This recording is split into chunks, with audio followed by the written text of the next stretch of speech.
Olá, pessoal, estamos aqui no mais um Pode Falar Direito e hoje está muito especial porque eu estou com dois convidados especiais e hoje nós vamos falar sobre a educação para combater os crimes raciais. E claro, né, gente, não poderia faltar o doutor Gilberto Silva, né, doutor Gilberto? Tudo bem, doutor Gilberto? Tudo bem, doutora Ana? Um abraço para todos que estão nos assistindo, todos e todas. Vamos trocar uma ideia muito interessante hoje Isso. sobre as questões dos crimes raciais, as legislações que estão em vigor, a importância da educação antirracista para formar uma sociedade mais igualitária. Então eu agradeço o convite já de pronto e estamos sempre à disposição. Um prazer, viu, Gilberto? Quando o nome é crime raciais, a gente só lembra dele, né, gente? Aqui em Minas Gerais, isso é muito bom. Mas também a gente tem uma convidada especial hoje, que é a Jéssica Noves. A Jéssica, ela também, né, ela trabalha com essa questão, né, Jéssica, racial. Questões raciais. As questões raciais. A Jéssica, fala pra gente, quem é a Jéssica? Conta aí pra gente, que o povo quer saber, Jéssica. Então, olá para todas as pessoas que estão nos assistindo. Eu sou Jéssica Knowles, sou professora, pedagoga, sou dançarina afro, e hoje estou como mestranda com a pesquisa em relação às danças afro-brasileiras dentro das escolas. Né? O nome da minha pesquisa é Dança Afro-Normativa, né, que é a dança afro como forma de aplicabilidade da Lei 10.639. Aí eu queria falar um pouquinho, né? Vou falar um pouco disso, vou falar um pouco da minha trajetória, né? Do que me levou. Muito especial, né, Isso. Jéssica? Mas antes de tudo, eu quero conhecer vocês, porque muita gente não conhece, né? Gilberto Silva. Quando fala de Gilberto Silva, quem é Gilberto Silva? Conta pra gente, Gilberto. Bem, Ana, Gilberto Silva costumo falar apenas um rapaz, né? Mas a gente tem uma história de luta e resistência desde a concepção nossa, né? Então a gente vem da periferia com um trabalho de base, de mãe passadeira, pai pedreiro, e comecei a trabalhar muito cedo. Com 14 anos eu já tinha carteira assinada, mas comecei a trabalhar aos 6. E eu tinha uma perspectiva na vida, que era contrariar as estatísticas. Então eu comecei a trabalhar em um local, num tribunal, como office boy, e desse tribunal eu saí como assessor de um desembargador. E hoje eu sou advogado, historiador, jornalista, fiz 4 cursos superior, né? Fiz o mestrado, agora estou no doutorado e tenho aí essa missão que é a luta pela igualdade, mas lembrando que eu atuo em outras áreas do direito também, mas com foco principal nos crimes contra a honra. Olha que bagagem, né, gente? É muito legal receber, né, esse nome e essa referência que é hoje no nosso estado, não só na grande BH, mas no nosso estado. E também estamos aqui com a Jéssica. Jéssica, conta pra gente, quem é a Jéssica? O povo quer saber. Então, eu sou moradora de Nova Contagem, né? Eu amo falar do meu bairro. Como eu disse, eu sou professora, pedagoga, hoje estou como educadora infantil. Eu sou mestranda em dança pela Universidade Federal da Bahia. Né? Foi pra longe, hein, Jéssica? Fui pra longe. No ano passado, inclusive, eu morei lá em Salvador, mas resolvi trazer para cá a minha pesquisa, né? E principalmente pro meu bairro, que é de onde eu vim. Né, eu vim de projetos sociais. Tem muita coisa bacana, né, Jéssica? Você está no teatro, na dança. Quando fala em dança afro, a gente lembra da Jéssica, não é, Jéssica? Conta aí para nós, Jéssica. Esses projetos que você está aí, parceria com a prefeitura, inclusive, sim, né? Sim. Então, nos últimos anos, eu fui contemplada em alguns projetos da Prefeitura de Contagem, né? E nesses anos eu venho levando os projetos para dentro das escolas. É muito bacana, gente. Sim, e todos esses projetos eu venho ligando a dança juntamente com a educação, né? Isso, e quando a gente fala de educação, é a importância, né? E que a gente fala que a educação é que vai trazer, vai sarar a nossa sociedade, né, Gilberto? Porque a gente hoje tem um problema estrutural que vem da nossa história. E fala pra gente aí, Gilberto, qual a diferença aí de crimes raciais, injúria, calúnia, como que tem se tratado hoje no nosso legislativo? Você Pode falar pra gente? Sim, a gente tem, dentro dos crimes raciais, nós temos o racismo. Hoje, inclusive, né, é um crime inafiançável, não é isso? O racismo, desde que ele foi colocado na Constituição Federal, o racismo na Constituição Federal de 88 já era inafiançável e imprescritível. Fala pra gente aí, porque às vezes essas palavras a gente acha que Eu vou usar os termos mais diretos, sim, mas eu sempre tenho que colocar que ele sempre foi um crime inafiançável e imprescritível. Inafiançável quer dizer o quê? Não é um crime que permite que seja arbitrado um valor nem pelo delegado e nem pelo juiz para que a pessoa tenha a liberdade provisória dela. Alguns crimes permitem que a pessoa faça um pagamento para o Estado e ele ali vai responder o seu processo diretamente em liberdade, saindo ali da delegacia. Isso é o inafiançável ou o afiançável. O imprescritível é um crime que, enquanto não resolver o processo, enquanto não tiver o trânsito em julgado, que quer dizer o seguinte, a última chance, esse processo não vai ser arquivado, né? Então, porque tem muitos crimes que são cometidos e, infelizmente, o judiciário, por estar muito cheio, a morosidade faz com que o tempo passe e aquele processo seja arquivado. O racismo gera não. Até um descrédito, né, do nosso judiciário. Mas é porque a nossa estrutura ainda, infelizmente, né, Gilberto, ainda não tem um suporte para atender tudo que chega. Nós temos um problema de uma demanda alta para poucos magistrados, e aí tem todo um contexto do judiciário. E a gente tem hoje a questão da injúria racial. Né? Só que a injúria racial, desde o ano de 2023, ela foi equiparada ao crime de racismo. E o que era a injúria racial? A injúria racial era ofensas, né? Na verdade, ofensas contra uma pessoa devido à sua cor, sua etnia, sua religião, e era de 1 a 3 anos, né, de reclusão mais multa. E era pelo Código Penal, artigo 140, parágrafo 3º. Hoje existe uma lei que fez com que a injúria racial passasse a ser também inafiançável, conforme eu expliquei, e imprescritível. Então, ela equiparou ao racismo e aumentou a pena de 2 a 5 anos. Isso é importante porque as pessoas, né, que têm esse falta de cuidado no respeito, né, que eu falo de respeito às pessoas, tinha uma certeza de impunidade, né? E esse avanço, você acredita que isso trouxe uma melhoria? Avançou? Você acha que nós avançamos? Olha, eu sempre apostei muito na educação como o maior avanço. Então, acho que a educação antirracista ela tem que ser a base. Mas, enquanto não se tem uma solução do problema, o Estado, às vezes, tem que punir. Eu sou garantista. Na verdade, eu não sou a favor de punições, mas tem casos em que tem que haver a punição e o encarceramento, né, para que se faça aí a quebra de estruturas já existentes. E como hoje não é afiançável e também devido à imprescritibilidade, as pessoas estão ficando mais atentas em uma questão, mas também a sensação de impunidade faz com que as pessoas pratiquem mais os crimes de ódio, o crime de racismo.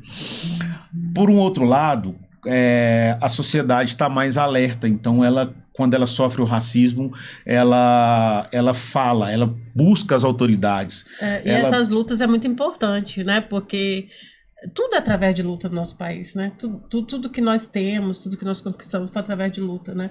Então, se temos um legislativo, foi através de lutas, né, Gilberto? Sim, porque na verdade nós somos todos atores sociais, né? Quem estuda a sociologia sabe.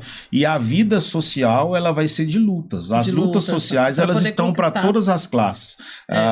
Não importa qual é a classe que você está inserido dentro de uma pirâmide, mas a luta social, qualquer luta por direito, ela é considerada uma luta social. Jéssica, quando a gente fala assim, esses crimes que vêm acontecendo, a gente tem até uma estimativa aí, né, como é que está essa estimativa aí de crimes? Você tem esses números, Gilberto? Como que está os índices de violência racial hoje no país? Olha, o IFEA tem o Atlas da Violência, né? E infelizmente a violência contra as pessoas pretas tem aumentado. E essa violência não é só a violência física, mas a violência verbal. Os últimos estudos apontaram que a cada 23 minutos morre um jovem negro assassinado.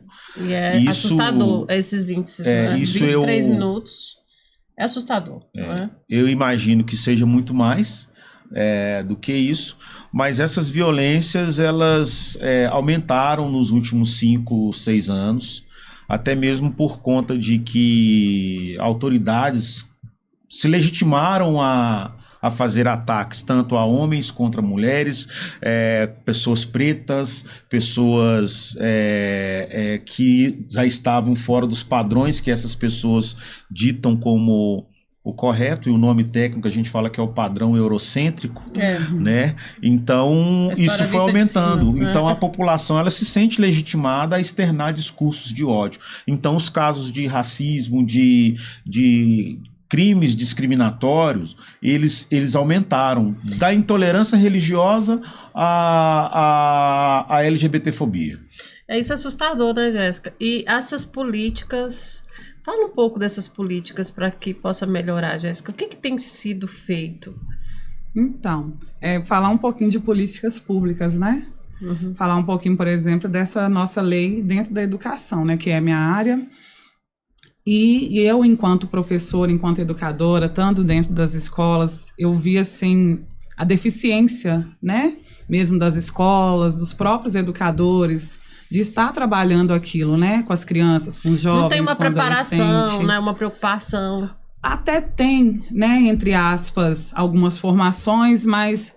Igual eu sou uma pessoa que gosto de ir nessas formações relacionadas a étnico-raciais, porém, em todas as formações que a gente vai, a gente sempre vê o mesmo público, né? As mesmas professoras, os mesmos professores, diretores.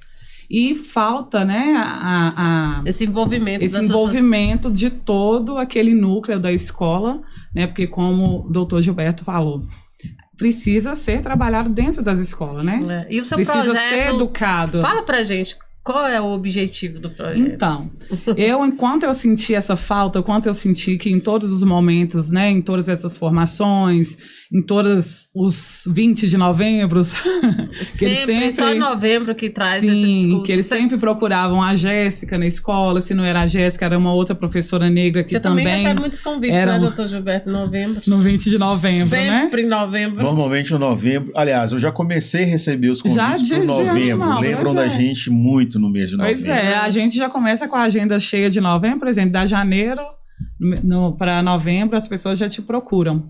Então, quando eu senti essa falta, né, e vindo que ali eu sozinha eu não podia lutar sozinha, né, a gente até tenta, a gente luta, porque a gente não para. Então, eu pensei em como eu poderia unir essas duas coisas que eu amo, né, que é a educação, a dança, para poder trabalhar nesse sistema racista que nós estamos vivendo, né? E a primeira preocupação justamente é com o formador, aquele que vai levar para um público maior. Com certeza. Então, de primeiro, quando eu fiz o meu projeto, ele era específico para a educação infantil. Mas aquilo ainda me cutucou, que eu pensei, eu levando somente para as crianças, ainda para mim não é o suficiente. Né? Então, eu mudei totalmente minha pesquisa e coloquei ela como dança afroformativa. Afroformativa foi até uma palavra que eu criei, juntando a formação com o afro, né? Para poder levar para esses educadores. Aí, nesse momento, eu estou em momento de pesquisa e eu estou levando essa pesquisa dentro de algumas escolas, né, onde eu trabalho a dança afro, trabalho a musicalidade afro, né, porque música, dança, elas não se separam, para poder toda a nossa trabalhar história também, toda a nossa história, nós somos afrodescendentes, pois não somos todos. E nós não podemos rejeitar isso. Não, né? E isso faz parte da nossa história. Exatamente. Então eu levo para dentro dessas escolas, eu estou trabalhando dentro das escolas da Regional Vargem das Flores, que é a minha regional de Nova Contagem. E eu levo para esses profissionais, inclusive levo até uma intérprete de Libras para a gente poder trabalhar junto, né? Essa inclusão. E essa inclusão, como repassar, como o corpo chega primeiro, chega antes de tudo, né? Porque uma pessoa negra, de pele retinta, assim como nós, a pessoa, ela chega antes de tudo. Não chega o advogado, não chega a professora. Quem vai chegar vai ser a nossa cor de pele. Também, Gilberto? Isso acontece a todo momento. Pois é aquela questão de chega o advogado, mas na porta do fórum um não negro passa de terno. Sim. E o negro, infelizmente, as pessoas ainda pedem a carteira. Isso quando não perguntam se somos parte. Ontem mesmo, para fazer uma audiência, quem me acompanhava, a doutora Rafaela, estava comigo, né? E ela é indígena, com quilombola. E ela foi perguntada se ela era a minha cliente, né? Então, assim, a questão da negritude, ela tem são os olhos que condenam. Os olhos que condenam. Existe até uma frase de um ator aí famoso, né, o Morgan Freeman. Ele fala, ele tem uma frase que muita gente usa. Você sabe falar pra gente? Olha, eu creio que você deve estar falando. Eu sei de qual caso. Da consciência humana, né? Mas eu acho que a gente vai ter que marcar um podcast inteiro pra gente falar sobre isso. Então tá bom. Mas eu quis trazer aqui porque ele fala, e muita gente usa isso, mas eu entendi que era um sentimento dele, né? Olha, tem um livro de Neuza Santos, que é um livro fantástico, que chama Tornar-se Negro. O fato de você ser preto na pele não quer dizer que você tornou-se um negro. Né? Tornar-se negro é o quê? Você reconhecer a história, a ancestralidade, saber o que vem na atualidade hoje, e aí sim você vai se tornar um negro, lembrando de todo um contexto. A gente tem pessoas que, por conveniência, elas esquecem dessa questão. Tem as pessoas que são marcadas pelo tempo e elas preferem, às vezes, nem lembrar que são pretas, né? Então, temos vários casos. Mas, na maioria das vezes, tem pessoas pretas que não se tornaram pretas ainda. Inclusive, a gente vai ver pessoas pretas falando que não existe racismo. Mesmo o racismo sendo crime, né? E tipificado, tem que abrir outro podcast, e tipificado na lei, existem pessoas pretas que sofrem racismo todos os dias e falam que o racismo não existe.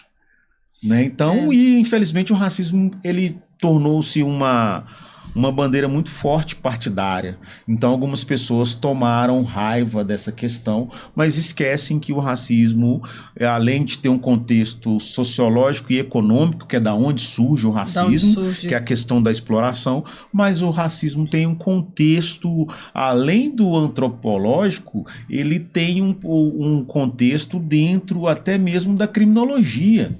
Né? Se pega as teorias de Lombroso, que era um italiano, ele falava já que a característica de quem cometia crime eram de pessoas, o quê? Pessoas negras. Então ele traçava o fenótipo da pessoa preta como se fosse bandido. Isso foi um estudo que ele fez. Isso me lembrou de Lennon.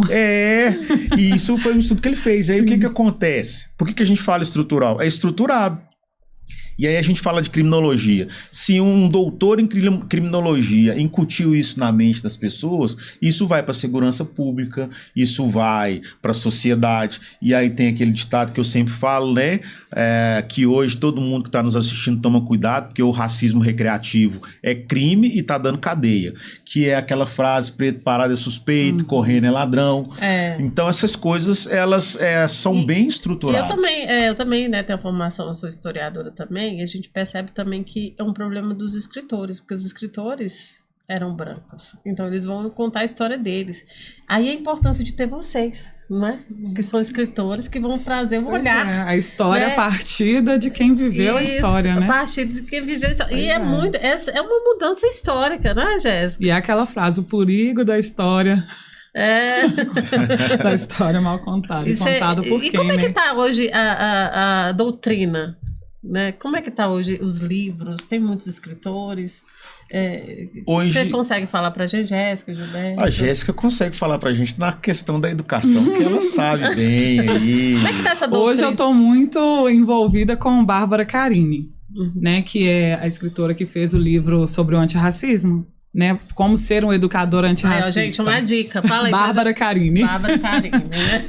E eu fui numa palestra da Bárbara e ela falou sobre essa questão, principalmente do racismo estrutural. E, juntamente com isso, ela falou sobre o machismo, né? Do como ela criou o tema desse livro.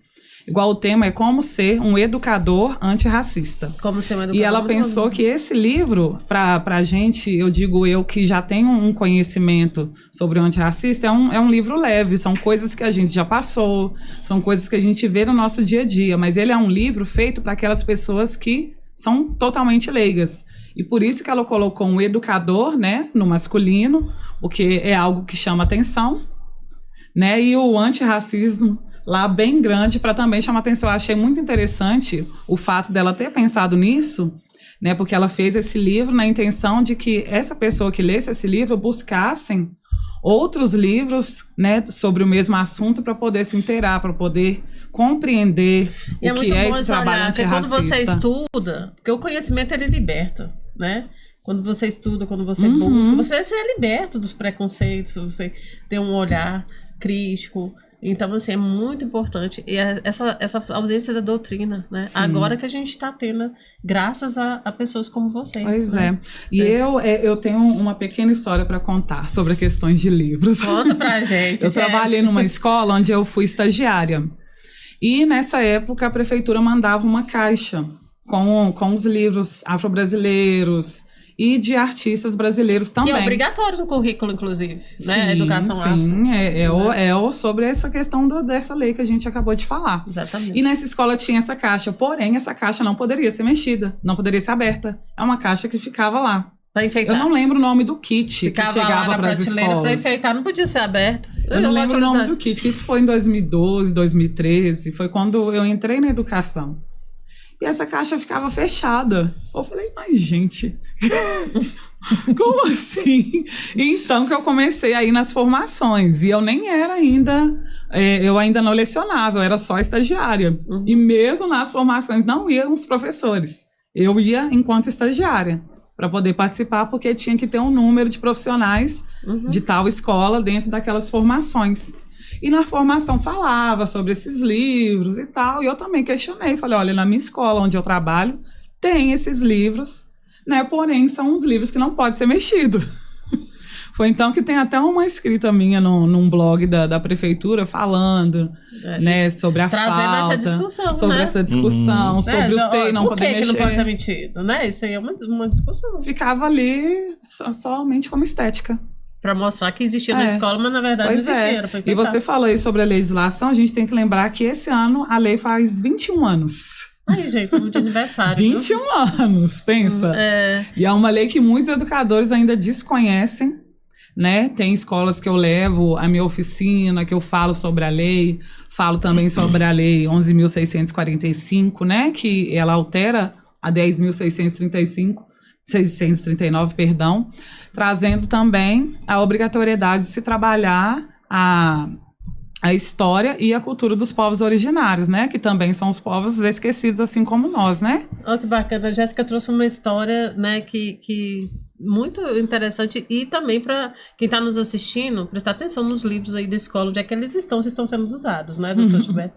Agora, você também tem uma história para contar para a gente que te incomodou, Gilberto? Olha, são inúmeras as histórias, né? Tem uma assim para você dar um presente pra gente. Tenho histórias a mais recente, como eu falei de racismo recreativo, né?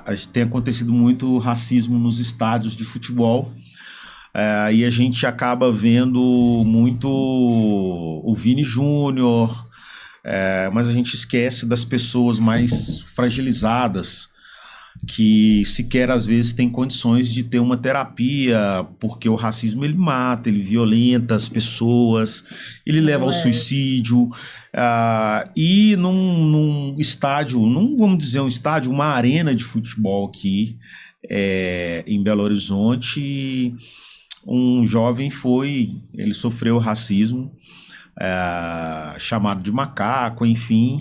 Sim. E houve no dia a prisão dessa pessoa, da agressora, mas ela foi na audiência de custódia, assim, obedecendo ao processo penal e tudo, ela conseguiu a liberdade provisória dela, mas esse rapaz, ele até hoje, ele tem dificuldade para trabalhar, ele se olha no espelho, ele chora, e é uma situação muito complicada, e nós tivemos a sentença, e ela foi condenada a 2 anos e 6 meses. Devido à primariedade e todas as questões, foi mudado para restritiva de direito para pagar a cesta básica. E quando eu fui contar a história para esse jovem, na verdade, a sentença, o resultado, né, ele desmaiou. Porque na concepção, só ele sabe a dor que ele sentiu. Sim. E ele viu ali a injustiça. E quem vai cuidar dessas pessoas que sofrem com racismo? Então eu trago a história dele para lembrar pra gente para a gente refletir. Refletir o que a sociedade está fazendo com o outro. Sim. Com o igual, né? Porque nós somos iguais, né? Então, como a pessoa não tem noção do que uma brincadeira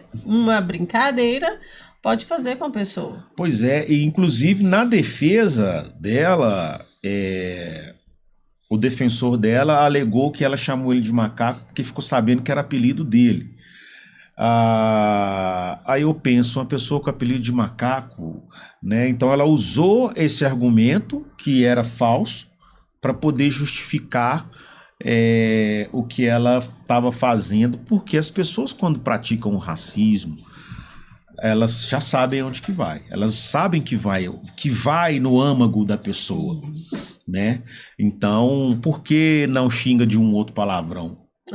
Na verdade, não pode nem xingar. A política é do respeito, chamar, né? O palavrão já é uma injúria, que é injúria simples, né? Que não é injúria racial, mas é injúria simples. Mas por que diretamente isso? Para ofender? E a gente sabe que o racismo é tão forte, assim como eu falei dessa pessoa, desse jovem, a gente vê o caso do Vini Júnior, que tomou uma proporção, mas a gente não precisa ir só no agora, não. Nós vamos pegar o goleiro Aranha, nós vamos pegar o Balotelli, muita gente lá na Itália, o Balotelli sair de campo chorando, porque tem pessoas que falam, racismo não existe, na verdade existe uma diferença social e econômica. Aí eu falo, então agora quando você vê o Vini Júnior, que é milionário, chorando por causa do racismo, aí você vai entender que de fato tem, né? Aí eu volto naquela questão de que a nossa cor, ela chega antes de tudo. A pessoa milionária, porque a gente pensa que, não, tenho dinheiro, sou feliz para a eternidade. Mas aí vem o tal do racismo que mesmo dinheiro, né, mesmo a fama, mesmo mesmo o grau, né, das pessoas, nada muda. A Serena Williams foi há 15 dias, olha aí, há 20 Serena dias Williams. Ela foi proibida de almoçar num restaurante com a desculpa de que ele estava cheio. E são fatos que muitas vezes a sociedade desconhece, não é? E a importância desse não só dos profissionais, mestres, né?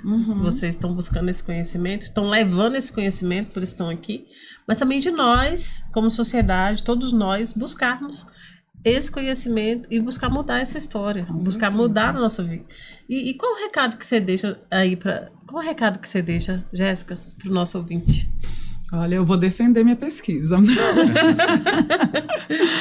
Primeiramente, eu acho que a arte é o caminho e a educação é a direção.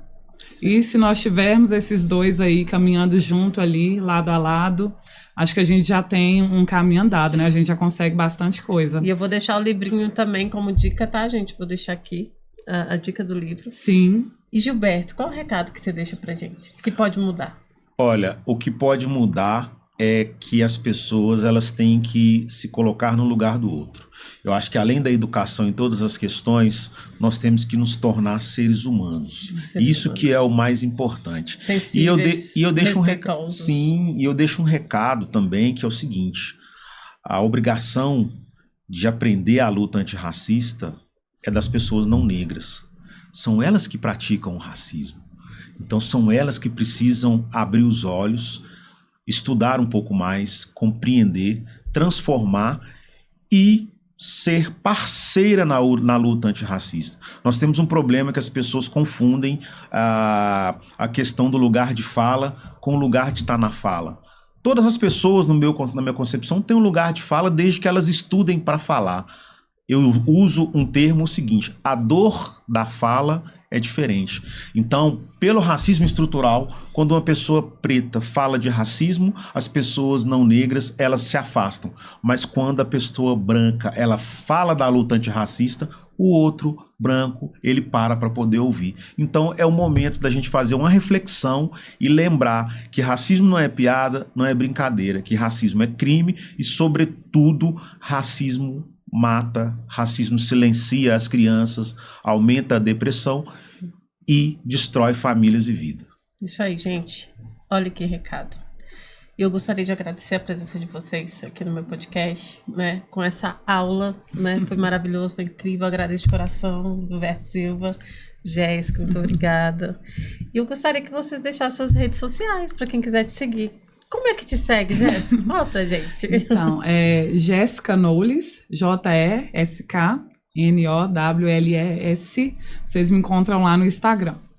E como é que te segue, Gilberto? Conta pra gente. Olha, pode me seguir no Instagram de duas formas.